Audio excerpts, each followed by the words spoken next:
De l'amour et du hasard, et c'est très tendance au niveau du graphisme avec ce dialogue un peu Messenger, SMS, etc. Exactement. C'est un peu en fait une rencontre entre le passé et le présent, puisque le titre de l'amour et du hasard fait référence à une célèbre pièce de théâtre de Marivaux qui date de 1730, donc ça ne date pas d'hier.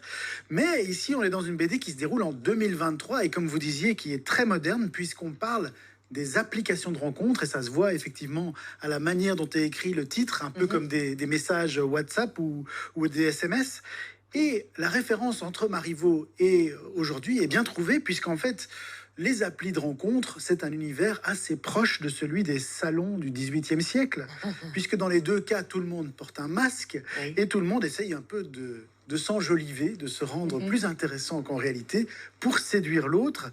Et comme chez Marivaux, en fait, les personnages qu'on retrouve dans cette BD, bah, en fait, ils passent un peu leur temps à se faire passer pour ce qu'ils ne sont pas, et à leurs mails, leurs textos, leurs messages. C'est un peu la version moderne des billets doux de jadis. J'adore la comparaison. Quand on regarde la couverture, il y a un bonhomme là avec son smartphone. C'est qui lui? C'est le héros de l'aventure? C'est le narrateur, donc c'est l'auteur quelque part aussi, puisque c'est une BD autobiographique. Il a un gros nez. Hein.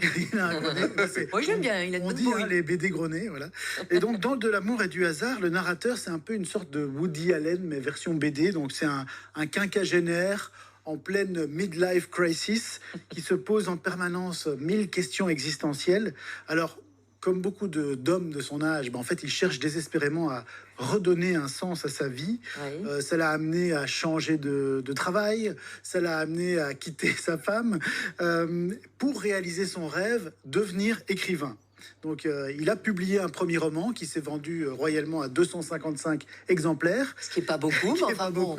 Ouais. Et donc maintenant, au moment d'écrire son deuxième bouquin, il est totalement à court d'inspiration.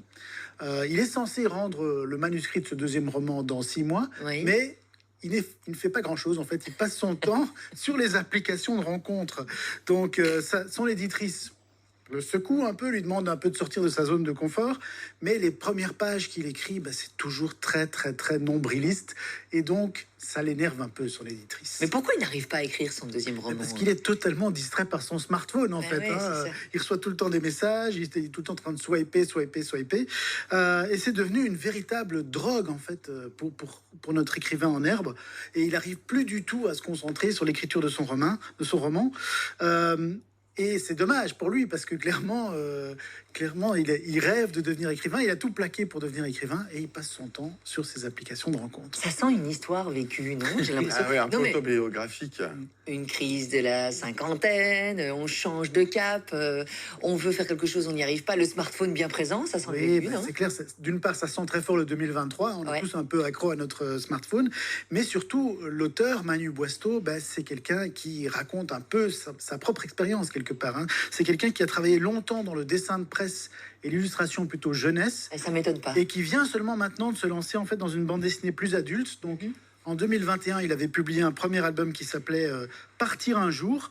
Et là, il revient en fait avec son alter ego, ce personnage qui est son alter ego, un personnage névrosé, un peu énervant, un peu attachant aussi.